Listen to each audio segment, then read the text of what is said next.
পলিটিশিয়ানদের যে পারফরমেটিভ পলিটিক্স, এই পারফরমেটিভ পলিটিক্সের কারণে আমরা সবসময় আসলে জনগণের যে আশা আকাঙ্ক্ষা সেখান থেকে আমাদের পলিটিশিয়ানরা বিচ্ছিন্ন হয়ে পড়ে।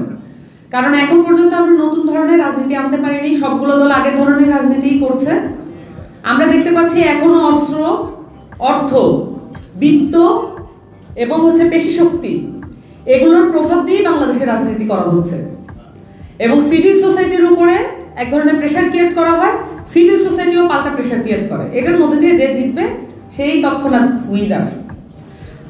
এবং আমরা চেয়েছিলাম এই যে ভারত এবং পাকিস্তানের রাজনীতি পাল্টাপাল্টি রাজনীতির মধ্যে থেকে বাংলাদেশটাকে টেনে বের করতে।